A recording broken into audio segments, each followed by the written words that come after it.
Hörmetli qarindoshlar, Sharq Turkiston Surgundi hukumati televiziyasining xabarlar programmasida ko'rishinglarni qizg'in qarshi olamiz. İctimai taratqularda Xitoy tajovuzchilarining shahodat kalimasi va islom dinining turli simvolini oyoq osti qilganligi keng tarqalgan bo'lib, G'arb dunyosida islom diniga, Payg'ambarimiz sallallohu alayhi va sallamga haqorat qilinsa, taraf-tarafdan qarshilik ko'rsatgan islom davlat rahbarlari, siyosatchilar, dаңlıq shaxslarning Xitoyning bu qilmishiga qarta zuvoni chiqmagan. Bosh ministerimiz Salih Xudoyor apandi Xitoyning bu qilmishi islomga va musulmonlarga qilingan cho'ng haqoratdir. Ammo o'zini islomning qo'g'dug'ichilari deb e'lon qilgan Islom birligi tashkiloti, Pokiston bosh ministri Imron Xon, Turkiya prezidenti Recep Tayyip Erdo'g'an, Taliban bayonotchisi Suhayl Shahin qatorliqlarning buni ayblaganligini ko'rgili bo'lmaydi. Agar bu Yevropaning har qanday yerida yuz bergan bo'lsa, xili cho'ng g'ulg'ula qo'zg'aydi dedi. Birlashgan Davlatlar Tashkiloti Kishilik huquq komissarining bayonotchisi Robert Colville Xitoyning Sharq Turkistondagi ig'ir kishilik huquq dafsanchiligiga aloqador materiallarga asosan tayyorlangan baholashni o'z ichiga olgan dokladni keyingi hafta ommaga oshkorlaydiganligini aytdi.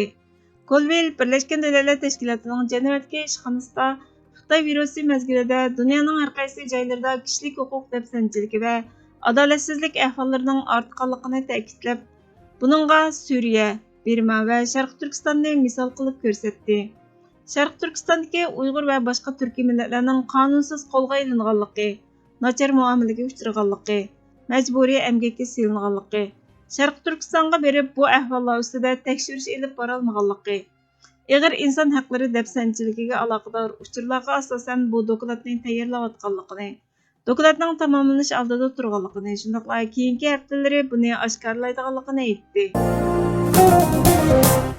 Amerika Moliya Ministerligi tarafidan Sharq Turkistondagi Uyg'ur va boshqa turkiy millatlarga qarshi turish uchun loyihalanganligi e'lon qilinib, qora tizimlikka kirgizilgan sun'iy idrok shirkati Science Time Hong Kongdagi $767 million pay cheki setishni kechiktirganligini e'lon qildi.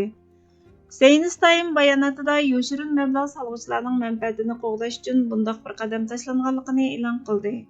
Bundan boshqa sun'iy idrok shirkati bundan ilgari mablag' solganlarga to'lam berganligini bayon qildi. Amerikaning hukumat bayonotchisi Science Time'ni Xitoyning harbiy sanoat turining bir qismi deb tasvirladi.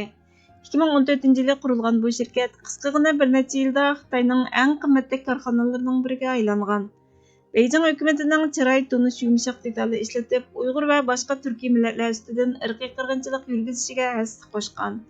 Kishilik huquq dafsanchiligi tufaylidan qora tizimlikka kirgizilgan bu shirkat millionlarcha dollar ziyon tortgan.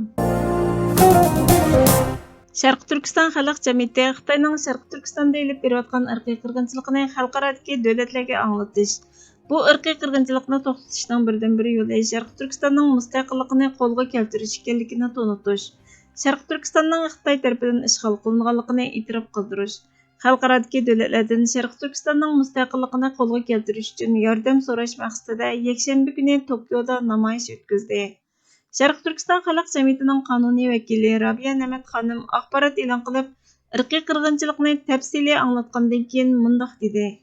Sharq Turkiston xalqi tarixdan buyon tinchlikni suydigan, insoniyatni suydigan, madaniyatlik, oq ko'ngil xalq, shundaqla tarixdagi xalqaroning siyosiy qaroriga hurmat qilib tinch yashab kelgan xalq.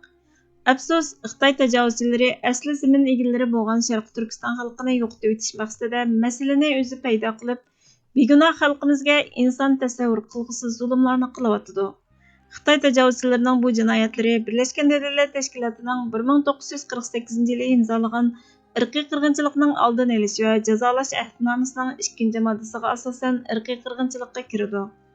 Biz Yaponiya hukumatidan dunyodagi yuksak demokratiyani qo'g'duvchi davlatlarning biri bo'lish sifati bilan adolatga ega chiqishini va Sharq Turkiston xalqining demokratik haq-huquqlarini qo'g'dishini, irqiy qirg'inchilikni to'xtatish uchun tadbir olishini, Xitoy tajovuzchilarining Sharq Turkiston xalqiga olib berayotgan vahshiyona jinoyatlarini irqiy qirg'inchilik deb e'tirof qilishini, shundaqla Sharq Turkistonni Xitoy tajovuzchilari tomonidan ishg'ol qilingan davlat deb tanishini, Xitoyda o'tkazilish oldida turgan Olimpik tantaribiya yig'inini boykot qilishini va chet ellarda yashayotgan Sharq Turkistonliklarning nupus masalasini hal qilib, davlatinglarga qabul qilishinglarni talab qilamiz.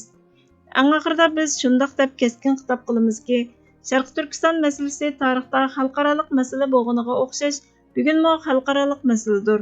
Bu hargizmi Xitoy tajovuzchilari davlat xizmatchilaridan tashkillangan atalmish da'vogarlar aytgandek Xitoy tajovuzchilarining ichki masalasi emas.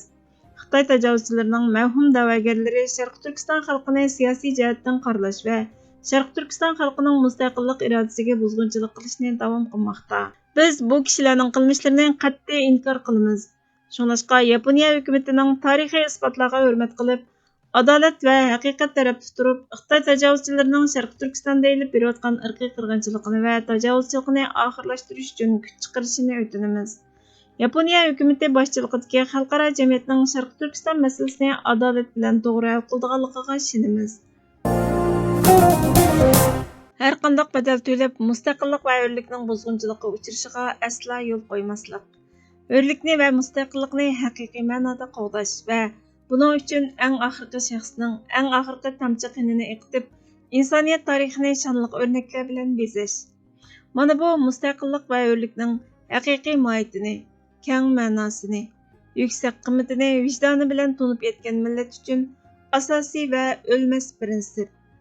Faqat bu prinsipda ching turib, har turli fidokorliklarni har vaqt berishga tayyor millat davomliq insoniyatning hurmatlashi va qadrlashiga loyiq bo'ladi, deydi Mustafa Kemal Atatürk. Bu prinsipga amal qila olmagan millat qulluqqa, xo'rliqqa mahkum. Tevranmas ishonch, kuchlik iroda, izchil harakat, qattiq intizom bizni mustaqilligimizga elib boradi. Mustaqil davlatimizda hurligimiz, qadr-qimmatimiz bo'ladi. Hurmatli ko'ruvchilar, xabarlarimizni ko'ngil olish uchun ko'p rahmat. Kelar qitimqi programmamiz ko'rishguncha Allohga omonat bo'linglar.